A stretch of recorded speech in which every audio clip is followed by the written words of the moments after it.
En 1933, la White Star Line estaba a punto de colapsar. Múltiples cambios en la propiedad, errores políticos y decisiones empresariales cuestionables dejaron a la compañía mal equipada para afrontar la Gran Depresión. A medida que el número de pasajeros se evaporaba, la otrora poderosa empresa estaba en crisis. J. Bruce Ismay, el antiguo presidente y director general, el hombre que en 1907 soñó con el Titanic y la clase Olympic, salió de su retiro de 20 años para intentar salvar la empresa que su padre pasó toda una vida construyendo. Ideó un plan que capitalizaría los puntos fuertes de la empresa para adaptarlos a las condiciones económicas de la década de 1930. La White Star Line no era la única. Su mayor rival, la Cunard Line, estaba sumida en sus propias dificultades financieras en aquel momento. La construcción de su nuevo barco, la quilla número 534, se detuvo mientras la compañía buscaba desesperadamente financiación. El plan de Ismay para salvar a la White Star Line podría haber funcionado, pero la reputación del magnate naviero nunca se recuperó del desastre del Titanic, y cuando Ismay intervino, la compañía estaba más allá del punto de no retorno. Su plan fue archivado y la White Star Line se fusionó oficialmente con la Cunard el 10 de mayo de 1934. Bruce Ismay murió 3 años después, el 17 de octubre de 1937. Hoy, la White Star Line es sinónimo de desastre. Todo el mundo conoce el Titanic, pero una persona promedio probablemente no podría nombrar otro barco de la White Star, así que es fácil suponer que la caída de la compañía fue un resultado directo del hundimiento del Titanic. ¿Por qué alguien subiría a bordo de un buque de la White Star después de abril de 1912? Pero la realidad de la caída de la compañía fue mucho más complicada. Los pasajeros continuaron navegando en la White Star mucho después del Titanic, y mientras que la tragedia fue un revés importante, la compañía siguió siendo rentable durante años y podría haber sobrevivido hasta bien entrada la década de los 1960 y más allá si las circunstancias hubieran sido ligeramente diferentes.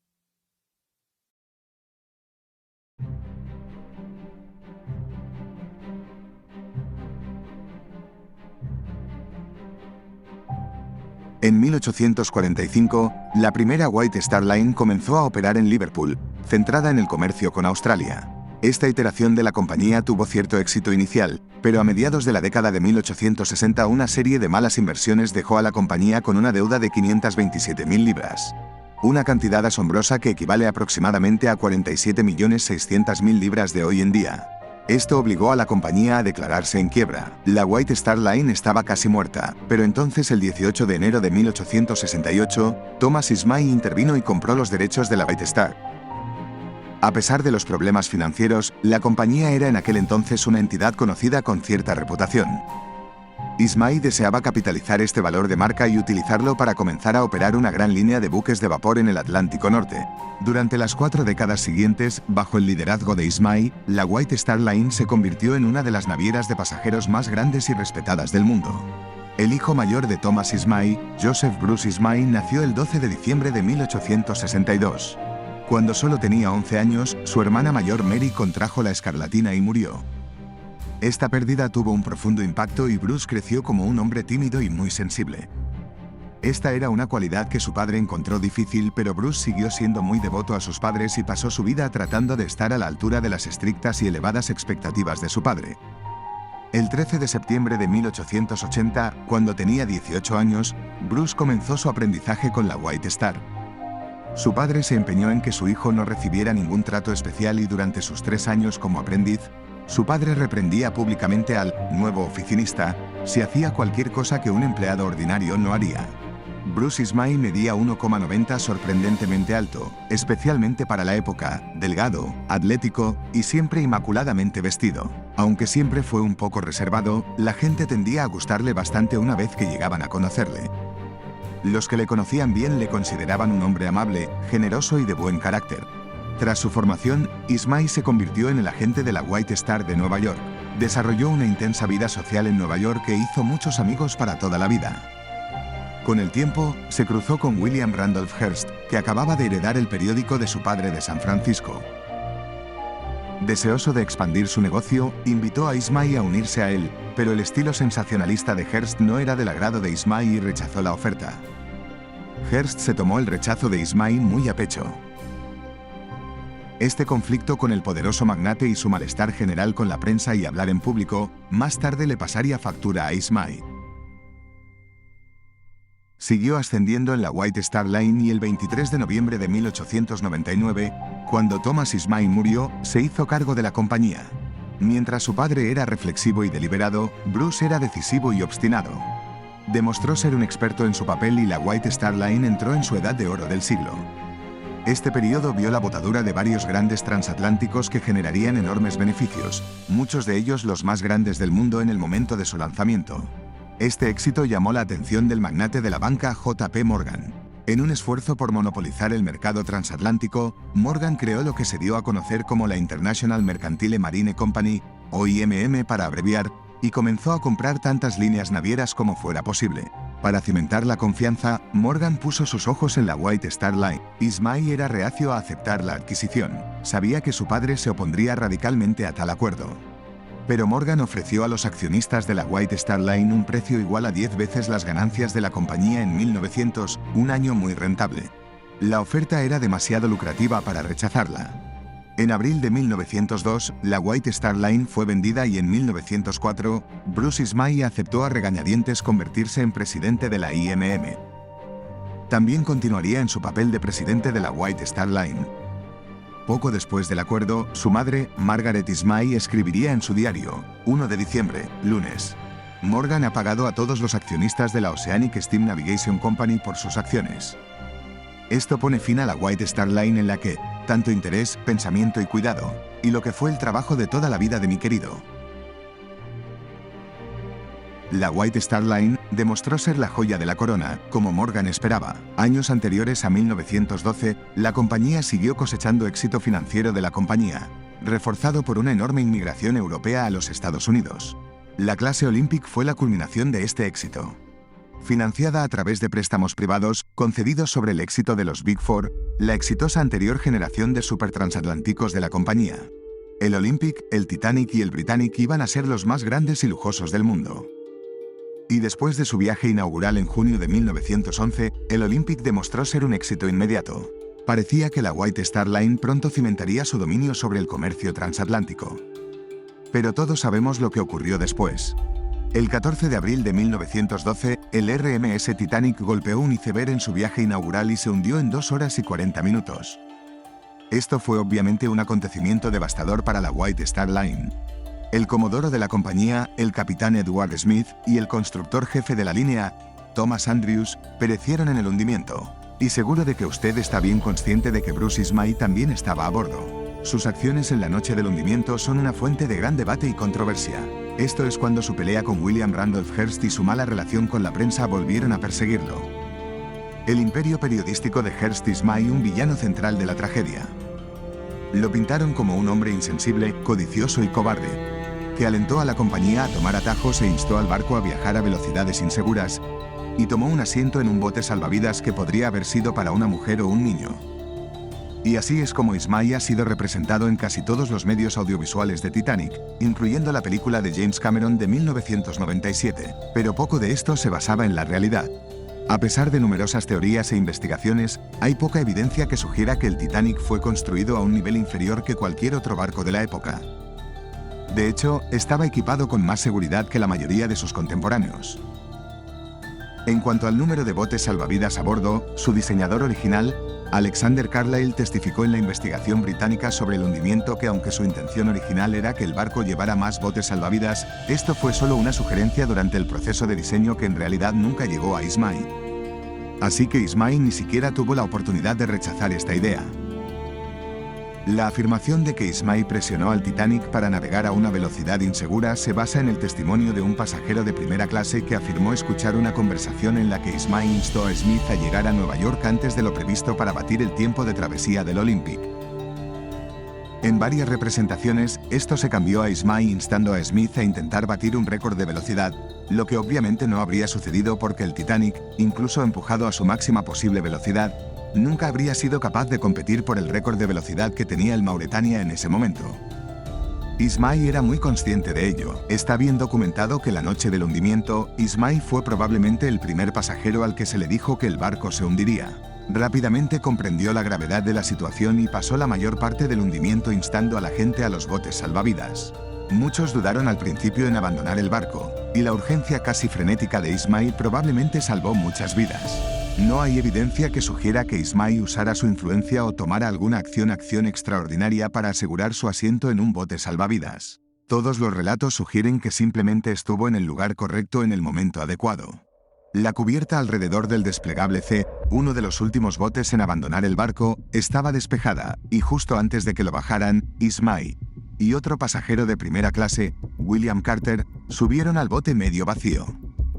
Parece que el mayor pecado de Ismay fue sobrevivir incluso si no hizo nada para causar la tragedia y solo se salvó por un giro del destino. Algunos creen que por honor, Ismay debería haber rechazado el asiento libre, incluso si ese asiento permaneciera vacío.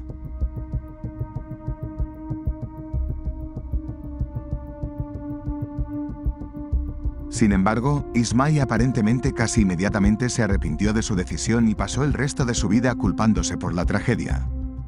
Aunque oficialmente fue absuelto de cualquier delito, dimitió de la IMM y de la White Star Line al año siguiente.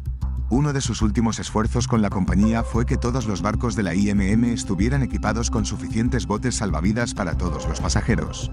En los años siguientes dedicó gran parte de su tiempo asegurándose que los familiares de las víctimas recibieran compensaciones, lo que le llevó a una vida un tanto solitaria, sin contar su familia que siempre estuvo de su lado. A pesar del revés, la White Star Line se recuperó con cierta rapidez. El Olympic fue retirado del servicio el 9 de octubre de 1912 para someterse a un importante acondicionamiento para corregir los defectos de diseño que condenaron al Titanic. Volvió a entrar en servicio en marzo de 1913 y fue fuertemente publicitado como el nuevo Olympic. Para alivio de la White Star Line, los pasajeros volvieron a navegar rápidamente en el querido transatlántico. El tercer buque de la clase Olympic, llamado Britannic, sufrió importantes cambios de diseño para mejorar aún más la seguridad, pero justo cuando la compañía parecía ir en el camino de la recuperación, la Primera Guerra Mundial traería nuevos desafíos para la White Star Line.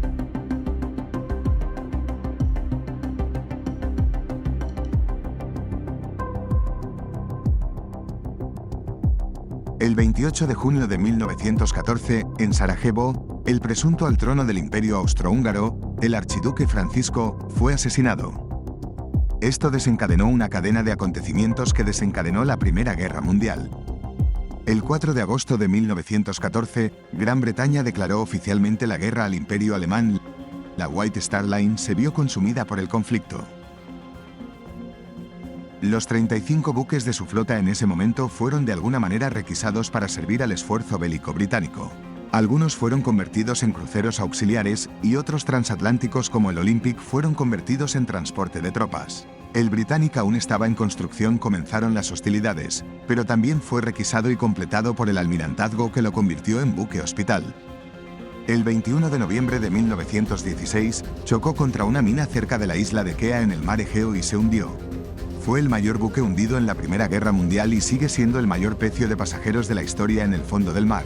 La White Star Line perdió un total de 10 barcos en el conflicto, incluyendo el Oceanic, Arabic, Cymbric, Laurentic, Afrique y Delphic. Su flota transportó casi 550.000 soldados y 4 millones de toneladas de suministros a lo largo de la guerra, y solo el Olympic transportó más de 200.000 soldados. Habiendo perdido casi un tercio de su flota y 2 de sus 3 mayores transatlánticos, White Star Line estaba muy debilitada en 1919. Para compensar sus pérdidas, a la compañía se le entregó 3 transatlánticos alemanes entregados a los británicos a través del Tratado de Versalles como reparaciones de guerra. El SS Berlin, que sería rebautizado como el Arabic, el SS Columbus, que sería rebautizado como Homeric, y el barco de pasajeros más grande del mundo en ese momento, el inacabado SS Bismarck, que sería renombrado Majestic. A pesar de un breve auge de la migración transatlántica tras la guerra, la Ley de Inmigración de 1924 paralizó gravemente el comercio de pasajeros, que era la columna vertebral del negocio del transporte marítimo de pasajeros. Pero la White Star Line fue capaz de adaptarse y convirtió los alojamientos de tercera clase en muchos de sus transatlánticos a una nueva clase turista, que abastecía a la floreciente industria turística europea que empezó a florecer en los años 20. La compañía también empezó a ofrecer cruceros a finales de la década. Con el Olympic, el Majestic y el Homeric en la ruta de Nueva York, la White Star Line volvió a florecer de nuevo. Pero los problemas internos con la IMM que hervían justo debajo de la superficie dejaron a la compañía mucho más vulnerable de lo que su éxito sugería.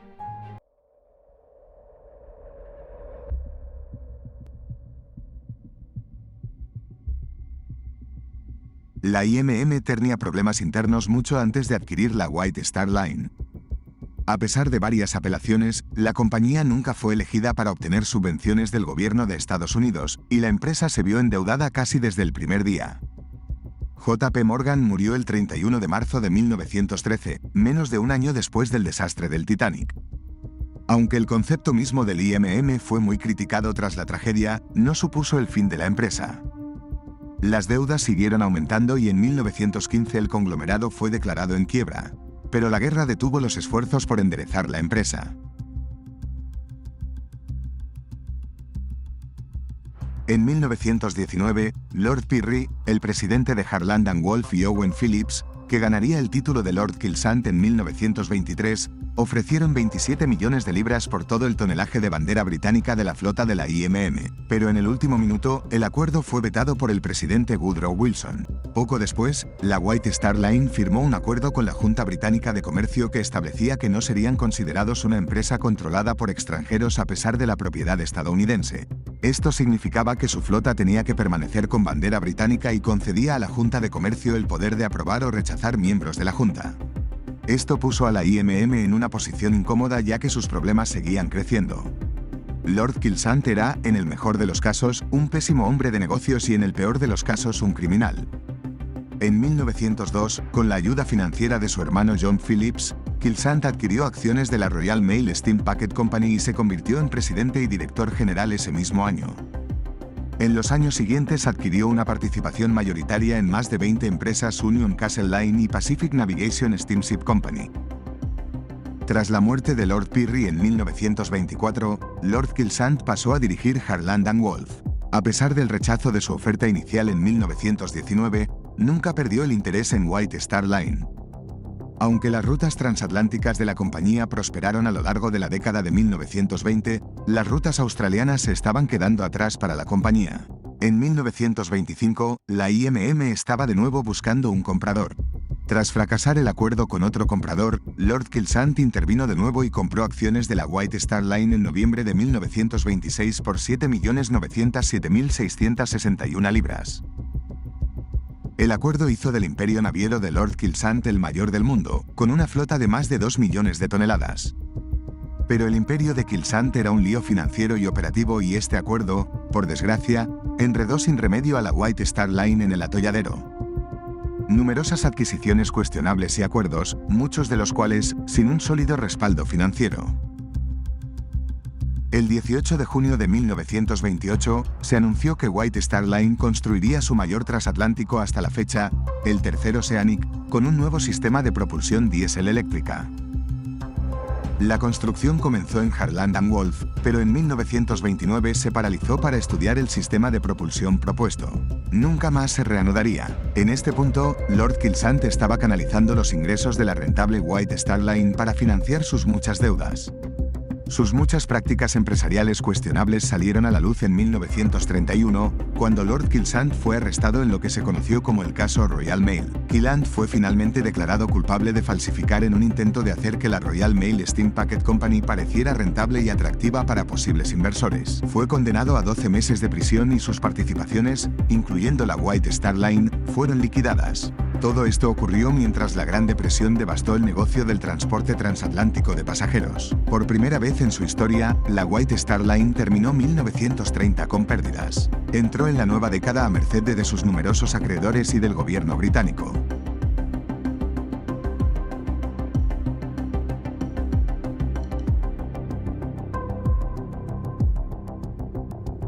A pesar de la confusión financiera, la White Star Line logró producir 2 transatlánticos de gran éxito. En 1929, el MV Britannic realizó su viaje inaugural. El modesto y económico pero elegante transatlántico sería un gran éxito entre el público viajero. Al igual que su hermano, el MV Yorick, que entró en servicio en 1932. Fue en esta época cuando J. Bruce Ismay salió de su retiro de casi 20 años y puso en marcha un plan para salvar el negocio que él y su padre pasaron la mayor parte de sus vidas construyendo. Su plan haría una oferta firme a los fideicomisarios para comprar los activos de la compañía y formar una nueva White Star Line que construiría barcos más rentables y pequeños tras el éxito del Britannic y el Yorick. Pero este plan nunca llegó a materializarse. Como nunca se puso en práctica, es imposible decir si habría tenido éxito. Pero la idea demuestra que incluso en sus últimos años, Ismay tenía una gran comprensión de la industria transatlántica de pasajeros. Más que nada muestra lo que podría haber llegado a ser la compañía si hubiera estado bajo un liderazgo competente durante esos años críticos. A medida que se desenredaba el lío creado por Lord Kilsant, la White Star Line fue incapaz de pagar las deudas que contrajo con el gobierno australiano. La compañía se vio obligada a vender todos los buques dedicados a la ruta australiana, reduciendo significativamente el tonelaje de su flota. Varios otros transatlánticos antiguos también fueron vendidos para saldar deudas. En 1930, Sir Percy Bates se convirtió en presidente de Cunard Line, que también se vio afectada por la Gran Depresión. Bates fue un líder eficaz y visionario que aprovechó la larga relación de la Cunard Line con el almirantazgo británico y sus lazos con la familia real para ganarse su favor antes de que se vieran obligados a solicitar fondos del gobierno para resucitar la compañía y reanudar la construcción de lo que se convertiría en el RMS Queen Mary. Con las dos principales líneas de pasajeros británicas al borde del colapso, estaba claro que el gobierno tendría que intervenir. Neville Chamberlain, el canciller tesorero del Reino Unido, propuso un acuerdo que ofrecería un salvavidas financiero con la condición de que las dos empresas se fusionaran. El 30 de diciembre de 1933, los directores de ambas empresas llegaron a un acuerdo. Los detalles de la fusión se establecieron en la Ley de Navegación del Atlántico Norte de 1934.